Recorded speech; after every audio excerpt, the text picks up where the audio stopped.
สบายดีจ้ะพี่น้องสบายดีบรรยากาศอุโมงค์สวยมากเลยไพ่ตกแต่งสวย อ๋อไพ่ตกแต่งมาใส่อุโมงค์นี่จะพอ เป็นเสื้อเสื้อเป็นแขนเป็นพวง เป็นจะพอว่าเลยนางเอาอีกอย่างมาแต่อุโมงค์นางงามนะพี่น้อง แล้วก็สีแขนเท่านั้น ความสูงระดับมันได้พอดีงามมันนะความสูงแบบระดับความสูงพอดีงามเลยยังเห็ดทางเดินแล้วยังสีงามเฮ้ยป้าพี่น้องอุโมงค์ผลงามคักไอ้ลีอุโมงค์สวยสวยอุโมงค์อมราความสูงมันได้เด้กำลังงามอุโมงค์หมกบวบกำลังห้อยจุกซิงจุกซิงงามมากเลยคุณน่ะหมกบวบเป็นอะไรบวบเหลี่ยม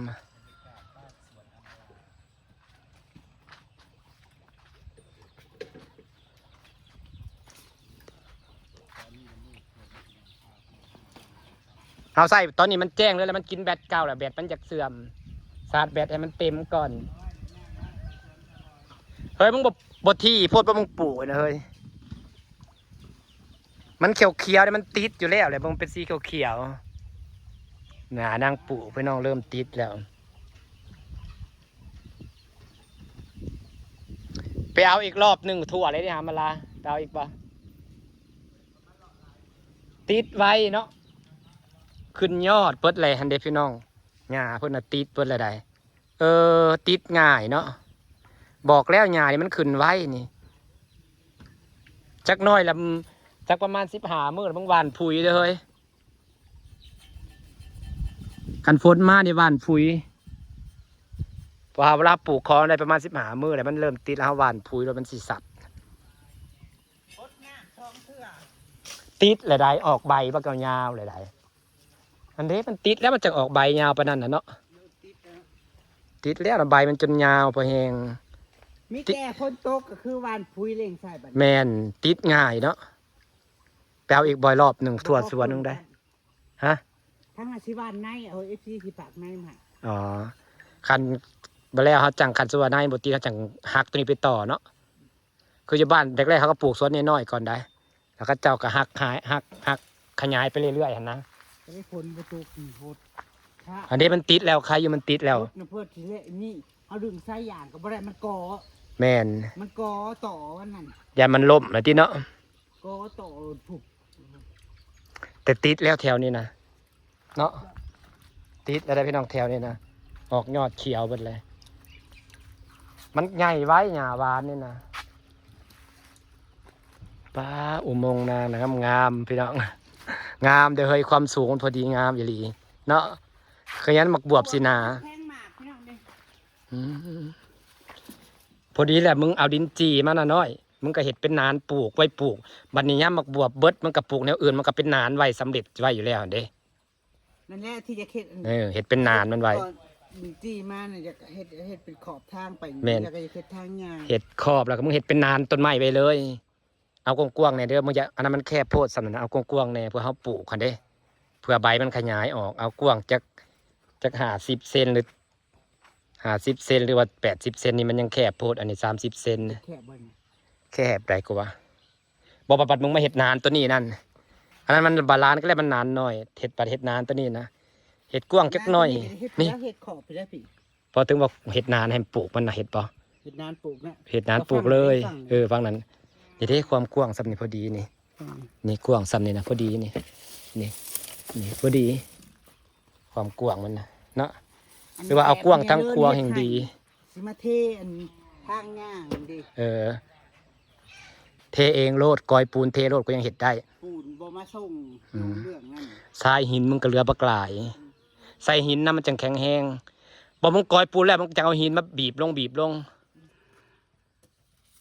กูน่ะทรายหินกูเบิดแล้ว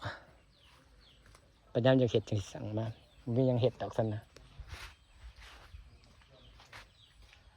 ที่นี่ก็มองนี่พี่มีบวบเลี่ยมกับบวบหอมรวมกันพี่น้อง อ๋อ บวบเปลี่ยมมันแสบอยู่จะมาเคยกินบ่เขาลวกกินกับน้ำพริกปะ โอ้ยเขาพัด วะ พัดใส่หมูพัดใส่ไข่ ฉันยังบ่ได้เคยกินได้ แซ่บ อีหมากนี้ใหญ่แล้วมันบ่แก่บ่อีน้อย แซ่บแล้ว กินแน่ ซื้อมาจาก เออแล้วเขาลวกกับน้ำจิ้มเป็นเนาะเขาพัดเขาลวกกับน้ำจิ้มอ๋อนี่ซ้ำนี่พอดีกิน จริงๆแล้วอุโมงค์นี่นะเฮ็ดอุโมงค์ตำลิงก็สิดี โยเห็นกะงามและมันหนาตำลึงมันหนามันงามแล้วมันก็เขียวเลยได้น้อย อันนี้เจ้าหน้ามันกระเบิดมันแล้วนี่เจ้าหน้ามันกระเบิดอันนี้มันได้นี่ตำลึงนี่อยู่ได้ตลอดนะจ๊ะ จะมาบ่ฮู้ว่าสิปลูกใส่ดี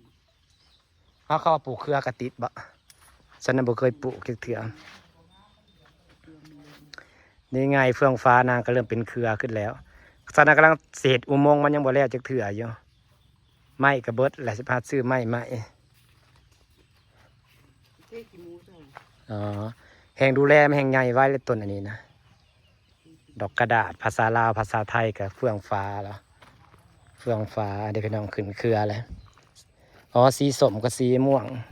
ได้สิได้บัตรออกดอกสีส้มสีส้มกับ สีม่วง จริงๆได้สีขาวนั่นอยากรวม อ่าสีทางนั้นไม่ออกดอกเลยสีม่วง สีขาวมันสีเด่นได้ดอกไม้สีขาวเนี่ยไกลก็เห็นมันเด่นจ้าต้นดอกกระเจียวยางต้นใหญ่แล้วมันต้นใหญ่มันกระแผ่ออกมาเลยนี่แล้วเฮ้ยมันกระแผ่พันธุ์ออกมาเป็นต้นใหญ่แล้วก็ออกหัวแล้วก็หัวมันขยายแล้วเขาจะเอาหัวมันไปขายซ้ำสิตัดให้ปลาพักบงเลยนะมันงาม ตัดแล้วมันแตกขึ้นแห่งกะงาม ฉันตัดให้ลูกสาวฉัน บ่ตัดลดแล้ว มันแตกขึ้นอีกแห่งกะงาม เปิดน้ำไว้แต่เช้าๆพุ่นจ้า หักหน้ามันแห้งเนาะ น้ำมันแห้งพี่น้องเอ้ยนี่แหละจำนี่มันใส่โซลาร์เซลล์บ่ได้พี่น้อง คันเปิดใส่โทรเซลล์ท่อใหญ่แหละมันบ่มีน้ำพี่น้องมันเบิดคันใส่ท่อนี่น้ำมันมาอยู่มันมา แสดงว่ามันถึกตาน้ำน้อยน้ำมันมาเรื่อยๆอยู่คันใส่ท่อแบบนี้นะ ฟังเลิกตาสี่ ป้าใบมันบักหลายๆนึงมันคือบ่ออกว่ะดอกยังมันได้ออกมาได้ฮอดยามมันบ่ ดอกนะ เออ มันออกตลอดอยู่แล้วมันก็บ่เป็นนี่แหละ งามๆบัวนะมึงเลยพี่น้องถั่วเบิดแล้วนี่ไงต้นมะพร้าวก็ติดเบิดแล้วจ้าออกใบเบิดแล้ว เริ่มงามเลยเนาะ เริ่มงามแล้ว มันติดแล้วมะพร้าวมันออกใบงามแล้ว พายางเนี่ยมันสิคุ้มได้แค่ปีแต่ปีต่อไปมันสิบ่เจือนของกูบ่ เจือนได้เฮ้ยบัดนี้ เนี่ยมันเชื่อนลงเชื่อยลง เจือนยังไงก็เจือนปีนมันได้ปีนี้แบบนี้พอตกแรงปีหน้าเลยสั่งตัดเอากูมีบ่อนให้สั่งอยู่สั่งตัดเอาแล้วเอา500 ไมครอนอยู่ได้10 กว่าปี มันเป็นผ่าสำหรับปูสะเลย ปูซาปูเขาเลี้ยงกุ้งเขาใส่เฮ็ดนั่นแล้วะ แม่น แบบ บัดนี้คันมึงปูปุ๊บนี่แบบเก่ามึงอยู่แล้วมึงปูฮอดพี่มันบ่บัดนี้น้ามันสิฮอดพี่ได้บัดนี้นะน้ำฮอดพี่แล้วก็อยู่ได้ยาวเลย500 ไมครอนอยู่ได้10 ปีขึ้น อันนี้ผ่านี่มันแค่0 จุดเอง500 ไมครอนนี่ตะปูยังแทงบ่ทะลุเอาแบบนั้นเลยเขาขายเป็นเม็ด เพราะว่ามันหนา แม่นเอาบัดนี้มันสิฮอดพี่หน้ามันก็สิเต็มบัดนี้มันก็สิอยู่ได้ยาวเลย แต่ว่าคันเอาออกเนี่ยเจือนได้เจือนเลยเฮือนเฮาสิเสียแบบแล้วเป็นเดินเฮือนเฮา มันจะเจือน แม่นให้มันเทตัวนี้ก่อนเฮาจังสั่งตัดสั่งอยู่ลาวเฮาก็มีสั่งอยู่ลาวเฮาแห่งดีแล้วมันเพอมันนักเท่าใดผ่านะนัก เจ้าถ้าเขาปลูกต้นไม้ขอบๆมันหลายๆอย่างมันก็สิบ่เจือน คันบ่อยากเจือนก็ต้อง มีแต่ต้นนี่แต่ต้นมะพร้าว บ่ปลูกหญ้าคาพุ่นแหละเขาบ่อยากให้เจือนกันนะ มีแต่อย่างเดียวบ่แม่นหญ้าคาหญ้าแฝดป้า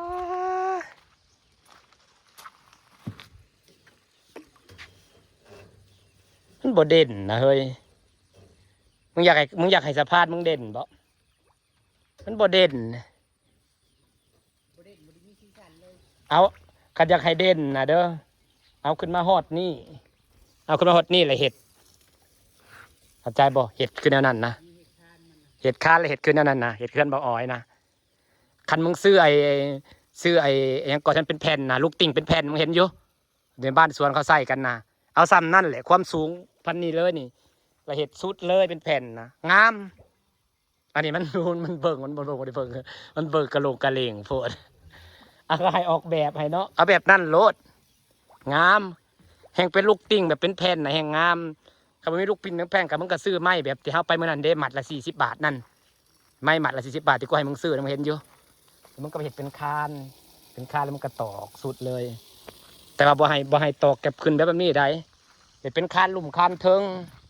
สมมุติว่า อันนี้คานลุ่มคานเทิงแล้วก็ตอกไม้เรียงไปเลยบ่ให้ตอกคุ้งกับพื้นได้ขี้ไล่กันตอกคุ้งกับพื้นนะตอกเป็นคานลุ่มคานเทิงโลดงามแน่นอนป้าพี่น้อง ป่ะ เชื่อมติดห้าวันละ แม่นป้าดอกกระเจียวสะพังงามแท้งามได้ของก่อยสีใหญ่เนาะนี่เด้ของก่อยแห่งปลูกสุดเล่งป้ายามได้ของก่อยสีใหญ่เนาะดีเด้พี่น้องงามเด้งามป่าดอกกระเจียวนี่เด้มันออกดอกตลอดอยู่เนาะอันเด้สันจะได้เก็บขายนะถ่าของก่อยออกของก่อยแห่งปลูกที่พี่น้องแต่สิย่างกับบ่ได้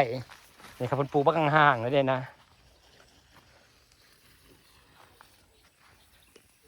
โอเคพี่น้องคะแวะซ้ำนี่แหละจะได้กลับแล้วมันค่ำเลยพังกูว่าวนะเห็ดคือกูว่าวนะสภาพให้มึงได้ให้มันงามนะเห็ดคานลุ่มคานเทิงเห็ดคือนั่นแหละเห็ดคือตัวนั่นแหละเห็นปะคานลุ่มคานเทิงแล้วก็ตอกตรงกลางบ่ให้ตอกใส่กับพื้นเราได้บ่งาม